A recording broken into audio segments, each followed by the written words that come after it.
चला, आज आपल्या रमाई परिवाराला बहुतेक मला असं वाटतं का 1 वर्ष झालेलं आहे. मागच्या वर्षीच आपण कॉइन केली होती ना कॉन्सेप्ट, आणि 1 वर्षाचं लेकरू झालेलं आहे तयार. नाही का? तसं हा परिवार स्थापन करण्यामागची भूमिका जी आहे ते अशी आहे की ही जी आईची भावना आहे, आईची जी ममता आहे, त्या ममतेचा, त्या भावनेचा विस्तार व्हावं आणि भावनेला जे आहे ते एक आकार मिळावा, हा एक दृष्टिकोन महत्वाचा आहे. कारण बुद्धिझम जे आहे ते भावनेला सर्वश्रेष्ठ मानतं. भावनामय प्रज्ञा ही उच्चतर प्रज्ञा आहे बुद्धिझम मध्ये, आणि त्याच्यामुळे जे आहे ते भावनेला आकार देणं, आणि जो समाज आपल्या भावनेला आकार देऊ शकतो त्या समाजाची एवढी प्रगती होते की त्या समाजाची प्रगतीला कोणीही रोखू शकत नाही. भावना ह्या फार महत्वाच्या आहेत. आणि जेव्हा भावना हे कुशल स्वरूप धारण करतं, म्हणजे आकार द्यायचा आहे, तर कोणता आकार द्यायचा? कुशलांचा आकार द्यायचा. जेव्हा भावनेला आपण कुशलाचा आकार देतो ना, तेव्हा ती भावना समाजोपयोगी होते. बरोबर आहे की नाही?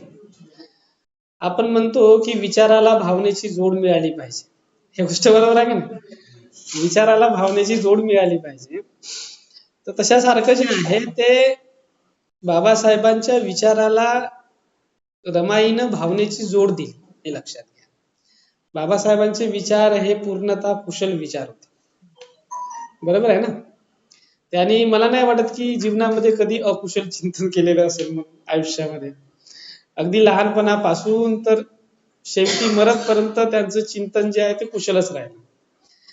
आणि त्यांच्या कुशल चिंतनाला, कुशल विचाराला, कुशल भावनेची जी जोड दिली तर ती रमाईने दिलं, नाही का? आणि त्यामुळे जे आहे ते असे कुशल विचार आणि कुशल भावना जेव्हा एकत्र येतात तेव्हा क्रांती होते, फार मोठी क्रांती होते. हे बरोबर आहे? आणि ती क्रांती आपण पाहतो. या दोन दाम्पत्यांनी जे आहे एवढं त्याग केलं, एवढं समर्पण केलं, इतकं काम केलं की त्यांच्या त्यागाची, त्यांच्या कष्टाची फळे जे आहे ते आपण आज चाखत आहोत. हे गोष्ट लक्षात घ्या.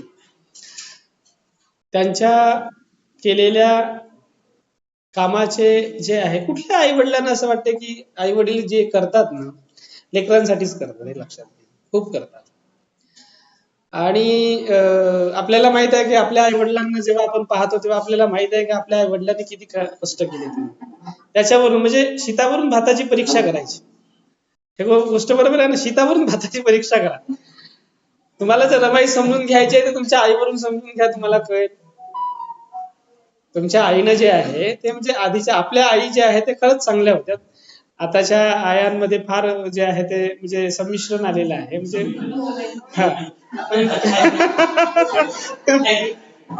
हायब्रिड. पहिले एकदम रिअल होत्या, एकदम प्युअर. आपल्या आई जे आहेत ना ते, आता मम्मी आलेली. जे आई होती ते खरंच चांगल्या होत्या. माझी आई स्वतःची सांगतो मी तुम्हाला, म्हणजे शेवटच्या दिवशी जो दिवस तिचा मरणाचा दिवस समजा नाही, ज्यावेळेस तिची तब्येत बिघडली, तर त्या दिवशी सुद्धा तिने जे आहे ते दुसऱ्याला जेवण चारून ती हे केली. म्हणजे तिचा पिंडच होता, ती कधीच कुणाला उपाशी पाठवायची नाही आपल्या घरून.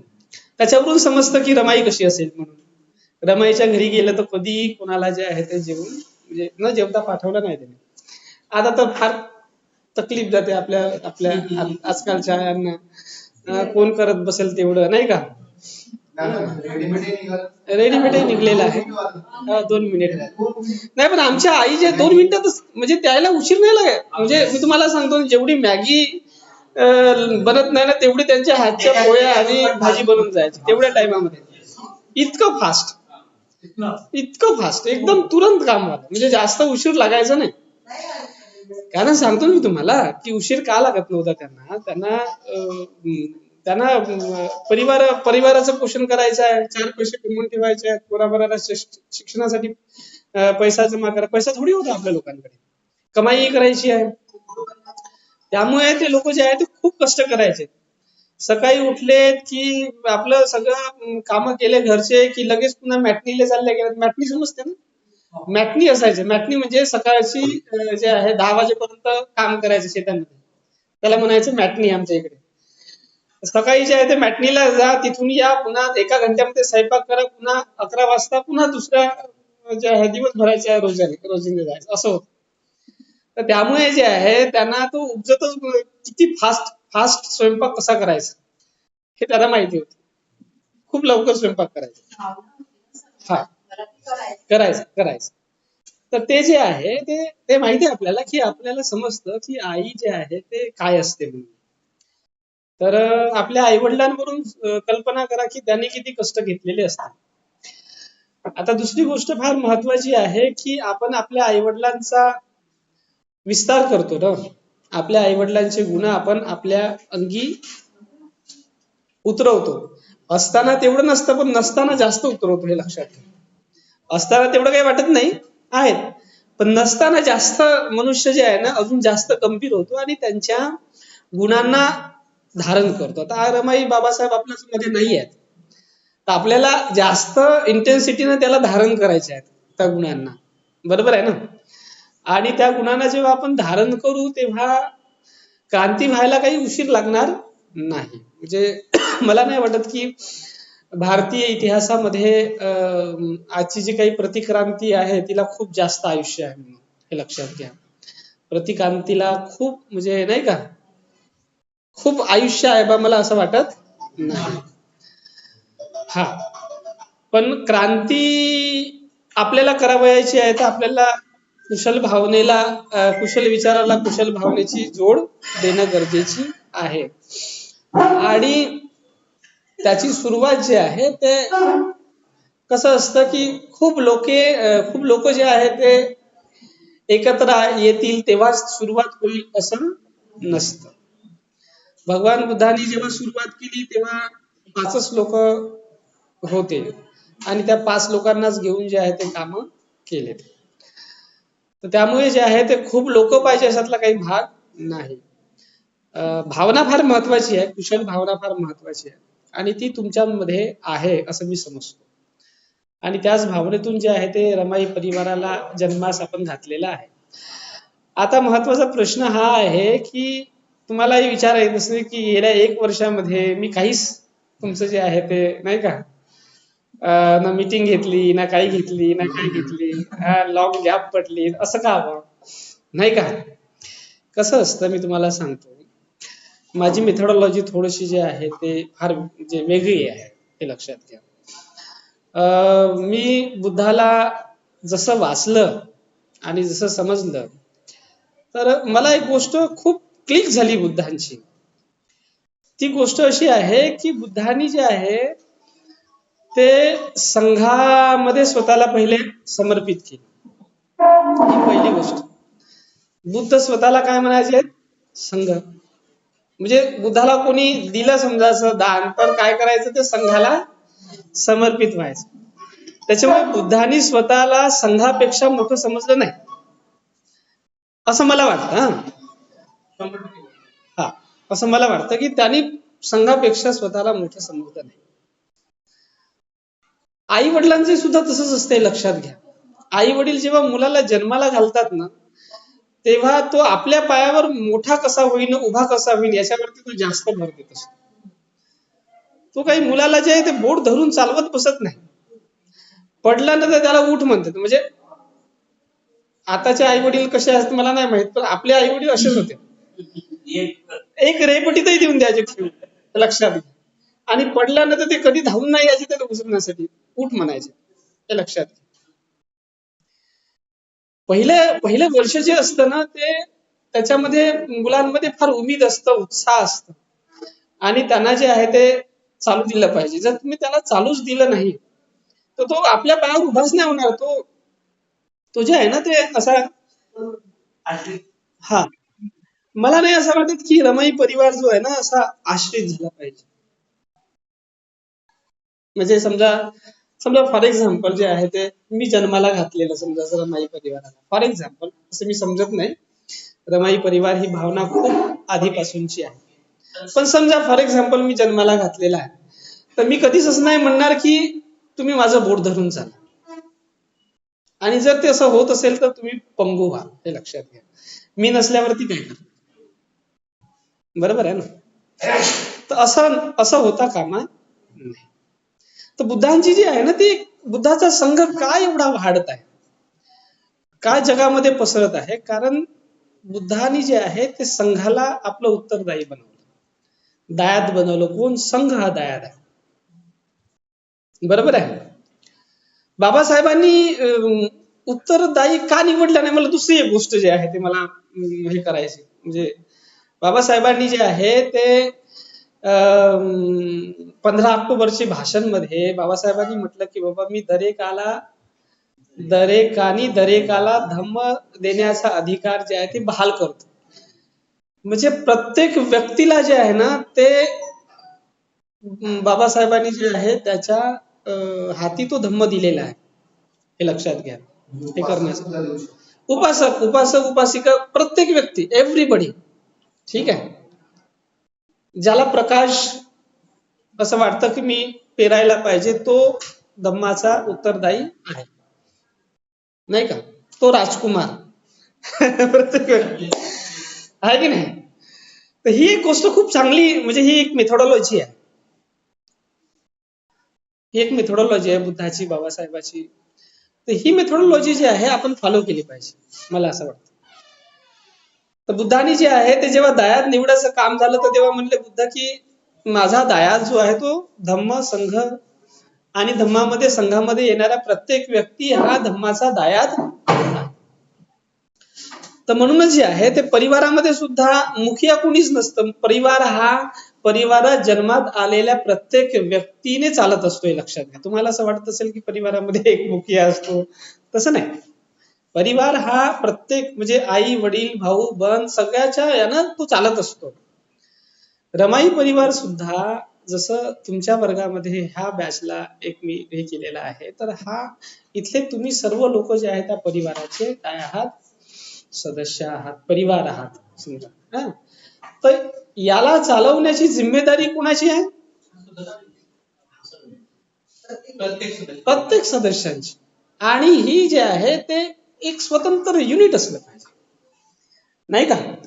तुम्ही परस्पर जे आहे ते मीटिंग घेतल्या पाहिजे, तुम्ही परस्पर जे आहे ते विचार विनिमय केला पाहिजे की आपल्याला आता काय करायचं. मी तुम्हाला फंड गोळा करायला लावलं, एक दिशा दाखवली, एक बोर्ड धरलं तुमचं, म्हटलं की इकडे जा, माझं काम आहे, मी तुम्हाला सांगेल की बाबा इकडे जा, बरोबर आहे ना. कुठे जर समजायचं काम खंडित करताना दिसून राहिलेलं आहे, तर मी तुम्हाला मोटिवेट करेल, मी तुम्हाला एनर्जाइज करेल, म्हणेल की उठ उभा हो, नाही का, कामाला लागायचं आहे, हे करायचं आहे, ते करायचं आहे, नाही का. तर हे जे आहे ते काम असतं, एक जो मेंटर असतो समजा तुमच्यावाला, त्या मेंटरचं काम हे आहे तुम्हाला, असं नाही की तुम्हाला डिपेंडंट बनवणं. आपल्या याच्यामध्ये जे आहे ते मी बघितलं मागल्या काही वर्षांमध्ये, हे का झालं, म्हणजे कुठल्याही चळवळी ह्या लोक का पावल्या, त्याचं कारण असं होतं की चळवळी हे ज्याने चळवळ उभी केली ना त्याच्या खांद्यावरती होती,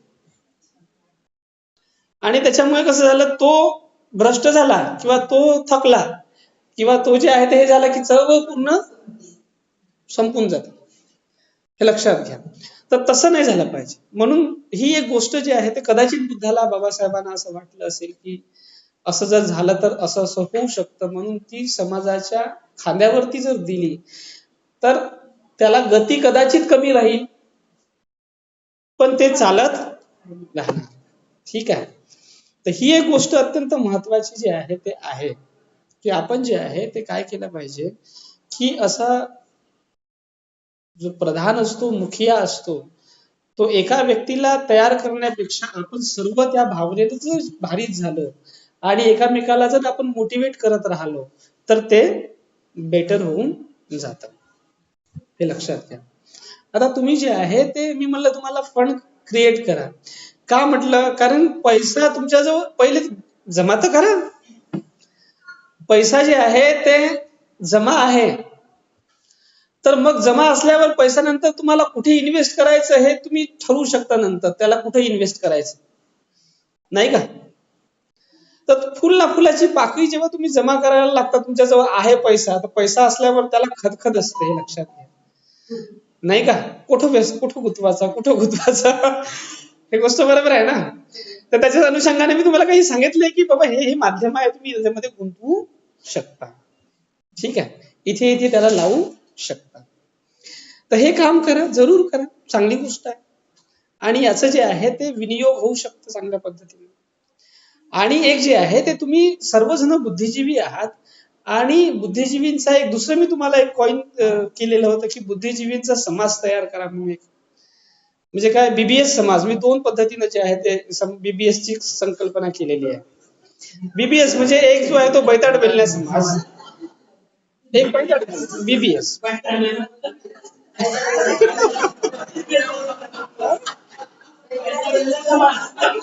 बीबीएस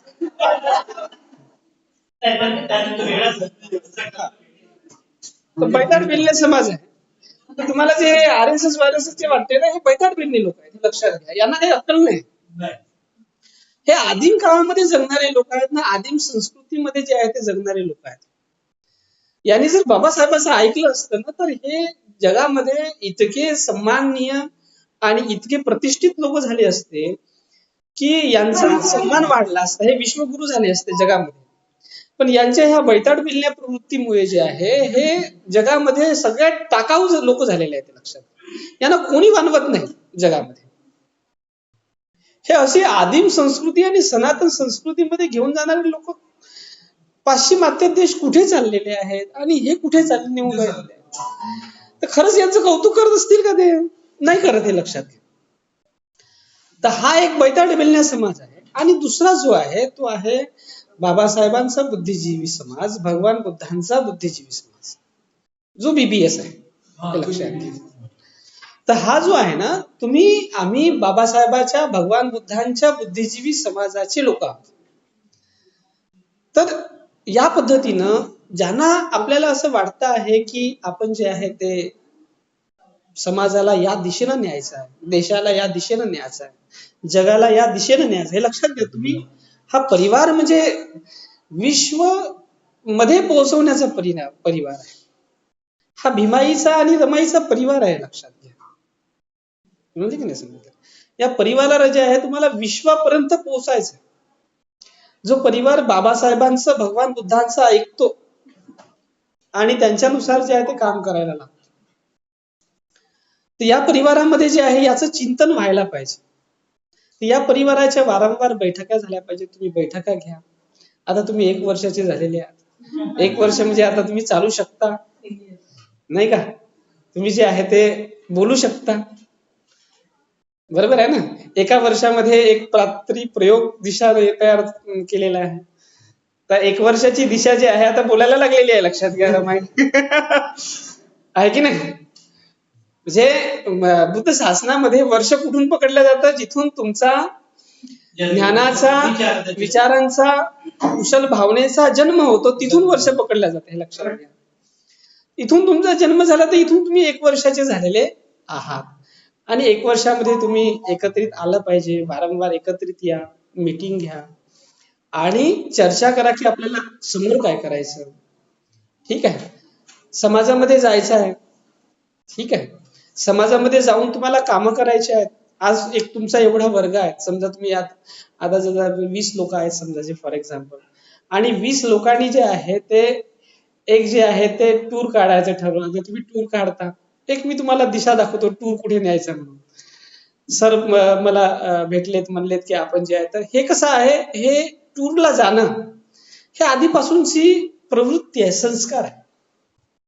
पण याला एक कुशल भावनेचा जो आहे, कुशल दिशा जर प्रदान केली तर, फॉर एक्झाम्पल आता तुमचा टूर जे आहे आपल्या बौद्ध समाज असलेल्या एखाद्या गावामध्ये गेला तर, नाही का?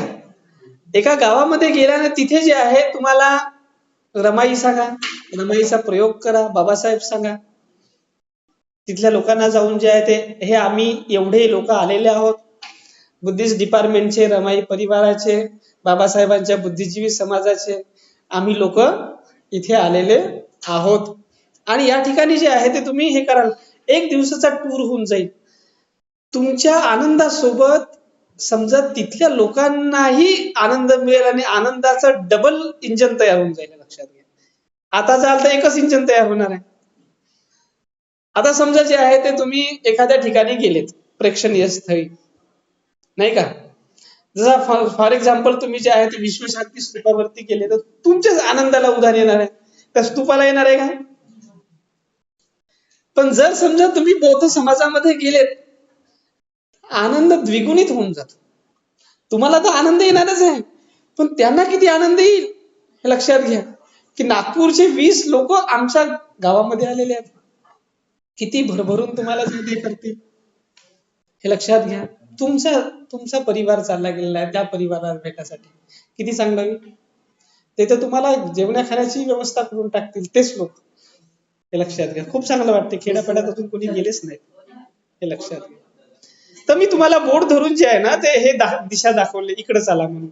हा तुम्ही चाला चाला ना तुमच्या बाबतीत, पण सर बोधाडे सर, मी जे आहे दिशा दाखवून राहिलो तुम्हाला बोट धरून, इकडे चाला, नाही का, खूप बरं वाटते लोकांना.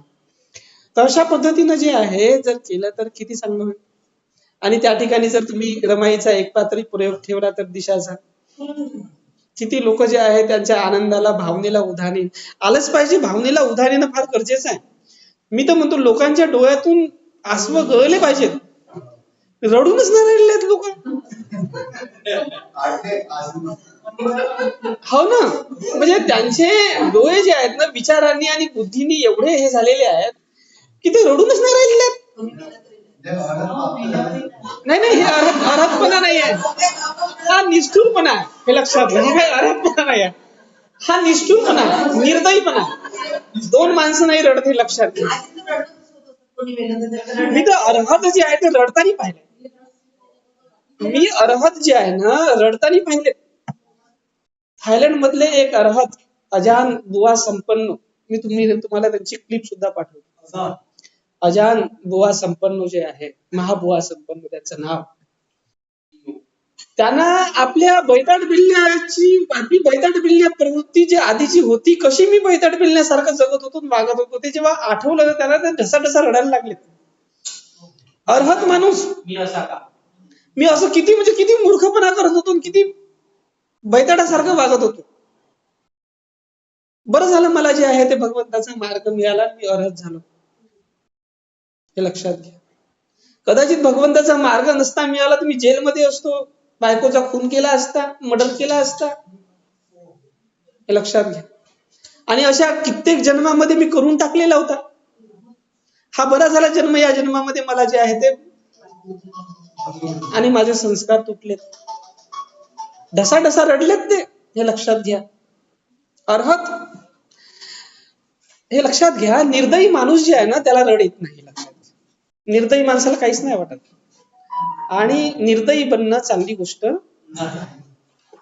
माणसानं भावनेनं असं भरभरून वाहलं पाहिजे, भावनामय प्रज्ञा, भावनेनं भरभरून वाहलं पाहिजे, महासागर झालं पाहिजे भावनेचं. भावनेचा जर महासागर होईल ना तर तुम्ही खरंच चांगलं काम करा. भावनेनंच करता येईल, हे लक्षात घ्या, भावनेनंच करता येईल.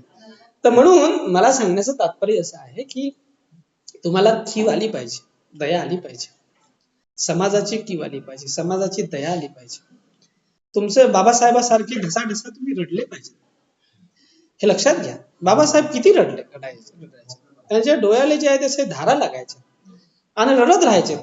नानकसन खूपदा त्यांना विचाराची जे आहे ते एकदा हिंमत करून विचारलं, बाबासाहेब पाहून रडता तुम्ही नेहमी, मला रडताना दिसता, हे लक्षात घ्या. आपण खरंच जे आहे ते अशा भावनिक माणसंच क्रांती करतात जीवनात, जे विचारानं प्रगल्भ असतात आणि त्यांना भावनेची धार नसताना ते माणसं क्रांती करत नाही. प्रज्ञेला भावनेची जोड मिळालीच पाहिजे, लक्षात. ज्ञानाला भावनेची जोड मिळालीच पाहिजे. तुम्ही जेवढे भावनिक व्हाल तेवढे चांगलं आहे, हे लक्षात. मला कोणी म्हणायचे की माझे मित्र वगैरे म्हणायचे तू खूप इमोशनल आहे, मला म्हणायचे तो खूप इमोशनल आहे म्हणे, तो खूप इमोशनल होऊन जे आलं ते विचार करतोस म्हणे, ही तुझी कमजोरी आहे म्हणे. मी त्याला म्हणायचो माझ्या मित्रांना, तुला अजून काही समजलं नाही म्हणायचो. तुला अजून काहीच समजलं नाही. हे लक्षात घ्या, भावनेसारखी प्रबल शक्ती जगात दुसरी कोणतीच नाही. हे लक्षात घ्या. मी जेवढा भावनिक आहे ना तेवढा चांगला आहे, म्हणून मी चांगला आहे. आणि मी स्वतःला समजतो मी चांगला आहे का, कारण मी भावनिक आहो. जास्त भावनिक आहो अजून, म्हणजे अजून मला असं वाटतं की अजून भावनिक झाला पाहिजे माणूस.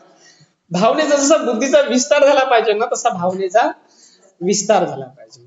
आणि भावनेला कुठं वापरायचं आणि कुठे नाही वापरायचं याची जाणीव मला आहे. हे लक्षात घ्या. एवढी बुद्धी माझ्याजवळ आहे की भावनेला कुठं वापरायचं आणि कुठे नाही वापरायचं. तर ही बुद्धी फक्त तेवढीच तुमच्याजवळ असली पाहिजे की तुमच्या भावनेला तुम्ही कुठं वापरायचं आहे ना कुठे नाही वापरायचं. त्या बुद्धीलाच प्रज्ञा म्हटलं जातं. हे लक्षात घ्या. तर तुम्ही जे आहे ते तुमची बुद्धी भावनेने युक्त करा आणि तुमच्या बुद्धीला सांगा की आपल्याला या भावनेचा विस्तार करायचा आहे. तुम्ही आता समाजामध्ये जाऊन रमाई परिवाराचे युनिट स्थापन करा, जागोजागी जाऊन त्याचा प्रचार प्रसार करा, कारण ही खूप मूलभूत भावना आहे, रमाईची भावना आहे. तुम्ही करा ना तयार, मी तुम्हाला सांगून राहिलो ना. मी तुम्हाला का मी मी मी सांगू शकतो. हे लक्षात घ्या, माझ्या दिमागामध्ये खूप सारे प्लॅन आहेत. तुम्ही करू शकणार का, करणार का? म्हणजे मला असं वाटतं की इथे तुम्ही जे आहे ना ते या जून जुलै पासून जे आहे ना ते खेड्यापाड्यातल्या पोरांसाठी शेल्टर तयार करा, एक सेमिनरी तयार करा. माझ्या मनामध्ये आहे भाव. मला असं वाटतं की खेड्यापाड्यातल्या पोरांना जे इथे नागपूरमध्ये शिक्षण घेण्यासाठी येऊन राहिलेले आहेत त्यांना सेमिनरीच्या बॅनर खाली त्यांना जे आहे ते शेल्टर प्रोव्हाइड करा. त्यांच्या शिक्षणाची, त्यांच्या खाण्यापिण्याची, त्यांच्या जे आहे ते अभ्यासाची तुम्ही व्यवस्था तयार करा. ठीक आहे. तुमची राहण्याची, खाण्यापिण्याची, त्यांचे जे आहे ते फीस भरण्याची तुम्ही व्यवस्था तयार करा. आणि त्यांना जे आहे ते सांगा की बाबा तुझ्या 24 घंट्यामधून अर्धा किंवा 1 तास तू आम्हाला दे. आणि त्या अर्धा 1 तासामध्ये त्याला बाबासाहेब शिकवा, रमाई शिकवा, बुद्ध शिकवा. ठीक आहे. सेमिनरी तयार करा. जसं त्या काळात तक्षशिला विद्यालय तयार केलं होतं आपल्या लोकांनी. ठीक आहे. तक्षशिला हा उगम आहे ना, तर तुम्ही तयार करा. माझ्या दिमागामध्ये खूप प्लॅन आहेत. मी सांगतो ना तुम्हाला, काही प्रॉब्लेम नाही. तुम्ही करता का? तर तुम्हाला जेवढं जमत असेल तेवढं करा. मी असं नाही म्हणत तुम्हाला, हे लक्षात घ्या. तुम्ही डिस्कस करा, तुम्ही डिसाईड करा. बापाला कसं वाटतं हे लक्षात घ्या की पोरानं जे आहे ना ते हिमालय गाठावा. पण तो असं त्या पोरांना एवढं हे करत नाही. तो त्याच्या क्षमतेनं त्याला उभं होऊ देत. मला असं वाटतं की तुम्हाला तुमच्या क्षमतेनं तुम्ही उभे झाले पाहिजेत. तुम्ही विचारा, तुम्हाला जर असं वाटत असेल की सर काय करायचं याच्यानंतर, तर मी तुम्हाला सांगू शकतो, हे लक्षात घ्या. पण तुम्ही स्वतंत्र झाले पाहिजेत. तुमचं युनिट हे असं भावनेनं युक्त असलं पाहिजे, लक्षात घ्या. चांगले आहे. आणि तुम्ही डिसाईड करा, हे लक्षात घ्या. नाहीतर मग मी नसलो, मी नाही आहे समजायचं, मी कुठे गेलो, तर मग काय काय करायचं?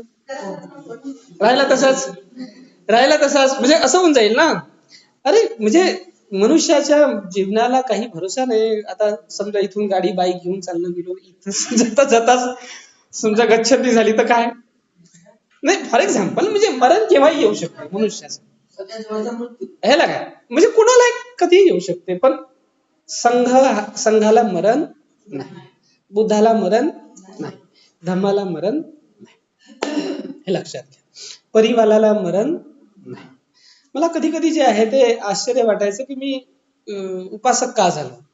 म्हणजे भिक्षू होतो आणि भिक्षू असताना मी उपासक का झालो, असा मला प्रश्न पडायचा. एकाने मला प्रश्नही विचारलेला होता की एक महिला होती, मी असंच धम्मदेसनेचा कार्यक्रम एका व्यक्तीच्या घरी घेत होतो, महिलेच्या घरी वर्धेमध्ये. तर तिथे जे आहे ते एका महिलेनं मला प्रश्न विचारला. म्हणजे तिथल्या त्या महिलेनं माझा परिचय करून दिलेला होता का हे भंतेजी होते, 6 वर्ष राहिलेत, चिवरवरती राहिलेत. मग त्या बाईने प्रश्न विचारला तिथे आलेल्या एका बाईनं, म्हणे तुम्ही चिवर का उतरवलं?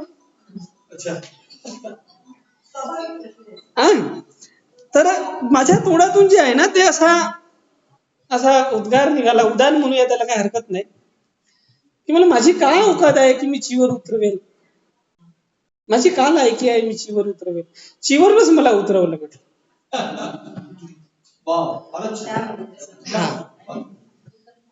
तर त्याची प्रसिद्धी जी आहे ना ते मला आज खरी वाटतं, की मी का परिवारामध्ये आलेलो आहोत आणि परिवार का उभा करून राहिलेलो आहोत. तर कदाचित जे आहे ते तो चिवराचाच जो आहे तो भाव आहे, जो म्हणलाय की बाबा हे काम सुरू करा. तर हे परिवाराची संकल्पना ही खूप चांगली संकल्पना आहे आणि अबाधित राहणारी संकल्पना आहे. परिवार ही संस्था कधीही मिटू शकत नाही जगामध्ये. तर म्हणून या परिवाराला जे आहे, आणि आपण बाबासाहेबांचे लेकरं आहोत, म्हणजे आपला परिवार कोणता परिवार आहे, रमाईचा परिवार आहे, नाही का. आपण कोणत्या संस्कृतीचे आहोत, मायेच्या नावानं आणि मायेच्या कुळानं ओळखल्या जाणारे लोक आहोत, हे लक्षात घ्या. म्हणून मी या परिवाराला नाव जे आहे ना हे कॉइन केलेलं आहे, रमाई. कारण आपल्या परिवाराची ओळख कोणाच्या नावानं झाली पाहिजे, आईच्या. आपण आईच्या नावानं ओळखल्या जाणारे लोक आहोत. सिद्धार्थ गौतमाला गौतम हे नाव दिलेलं आहे, कोणाच्या नावानं ओळखलं जाते, ते आईच्या नावानं ओळखलं जाते ना. गौतम, गौतमीचा पुत्र, नाही का.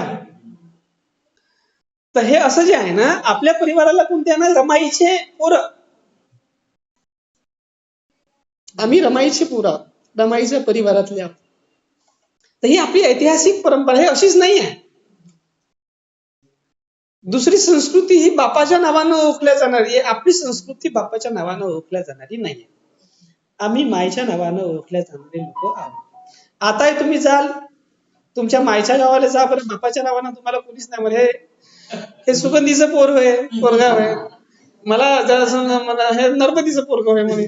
आता म्हणतात म्हणजे जे आहे, अरे नर्मदीचं पोरगा आहेस का तू, अच्छा छान छान छान, असं लाड करायचं. मग म्हणजे कोणाच्या नावानं ओळखलं जायचं, आईच्या. आपला परिवार जो आहे तो हा आईच्या नावानं ओळखला गेला पाहिजे, आणि याचा विस्तार करा, याला वाढवा. याले जे आहे ते हम दो हमारे दो वरती ठेवू नका, हे लक्षात. याला जेवढं वाढवता येईल हम दो हमारे दो वरती ठेवू नका. इकडे लोकसंख्या वाढली तर चालून जाते. याला, या परिवाराला मोठ्या प्रमाणामध्ये वाढवण्याची जिम्मेदारी तुमची, हे लक्षात घ्या.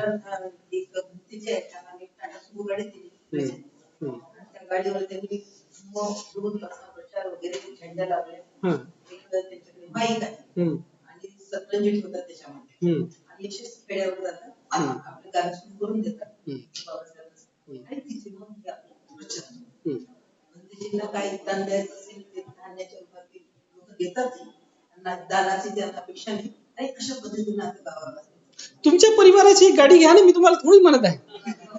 तुमच्या परिवारात तुम्ही पैसा जमा करा, परिवाराची गाडी घ्या. तुम्ही एक गाडी घ्या, मोठी गाडी घ्या. त्या गाडीनं जे आहे ते दर महिन्याच्या 1 दिवशी म्हणजे 2 दिवशी म्हणजे महिन्यातून 2दा ही धम्मदेशना देण्याची आणि प्रचार प्रसार करण्याचा विनय भगवंतांनी आधीपासूनच प्रतिष्ठित केलेला आहे. तर तुम्ही महिन्यातून 2दा जाऊ शकता, ठीक आहे. किंवा महिन्यातून एकदा तुम्हाला जायचं तर एकदा जा, काही प्रॉब्लेम नाही. जवळपासच्या खेड्यापाड्यामध्ये जा, इथे नागपूरमध्ये जा, ज्या ठिकाणी जे आहे ते धम्माची गरज आहे त्या ठिकाणी जा, आणि हा रमाई परिवाराचा विस्तार करा. आजच्या दिवशी जे आहे मला असं वाटतं जयंतीच्या निमित्तानं की हा जो संकल्प घेऊन तुम्ही कामी लागले पाहिजेत आणि याचा विस्तार केला पाहिजे. नाही नाही, हे म्हणजे आपल्याला हे बघा, म्हणजे आपण केवळ बोलणारे लोक नाही आहेत. हे जे आहेत ना, आपल्या समाजाला चुकीचं लांछन लावल्या गेलेलं आहे. इतिहासामध्ये तुम्ही इतिहास चाळून पहा, आपला समाज केवळ बोलणारा नव्हता. तो कालही नव्हता, आजही नाही आणि उद्याही नाही राहणार. आपण बोलण्यासोबत करणारे लोक आहोत आणि खूप करून राहिलेलो आहोत. फक्त आपल्याला दिशा नाहीये करण्याची. नाही, आता आपला जो दिशा आहे, ठीक आहे, तर आपल्याला जे आहे ना ते ह्या चुकीच्या लोकांनी चुकीच्या दिशा दाखवलेल्या आहेत आणि त्या दिशेने आपण जाऊन राहिलेलो आहोत. आपला पैसा खर्च करून राहिलेलो आहोत. आपल्या ज्या आहेत त्या भावना खर्च करून राहिलेलो आहोत. आपला श्रम खर्च करून राहिलेलो आहोत. हे चुकीच्या लोकांनी दाखवलं. जो चुकीचा बुद्धिजीवी समाज आहे, बैताड बिलण्या समाज आहे, त्यानं जे आहे ना ते आपल्याला चुकीचे मार्ग दाखवले आणि त्या मार्गाने जाऊन आपण जे आहे आपलं नुकसान करून राहिलो, आपल्या समाजाचं नुकसान करून राहिलेलो आहोत आणि आपल्या समाजाच्या पैशाचं सुद्धा नुकसान करून राहिलेलो आहोत. मला असं वाटतं की आपण थोडस विचार करून सोशल कॅपिटल सारखं जगातलं मोठं कॅपिटल कोणतंच नाही हे लक्षात घ्या. सोशल कॅपिटलला चांगल्या पद्धतीने यूज करायचं. ठीक आहे. आणि ते तुम्ही बसून करू शकता. डिसिजन घ्या, विचार करा, विनिमय करा आणि जे आहे ते हे करा. तुम्हाला जर महिन्याच्या 2 सभा घ्यायच्या आहेत तर तुम्ही याच ठिकाणी घेऊ शकता. आज आता तुमच्याजवळ प्लॅटफॉर्म आहे. ठीक आहे. तुम्ही येताच नाही या ठिकाणी तर महिन्याच्या 2 सभा घ्या. डिसाईड करा की आपल्याला आता काय करायचं, आता काय करायचं, नाही का? असं जे आहे ना ते अशी छंद लागला, आता काय करायचं, छंद लागला आता काय करायचं, नाही का?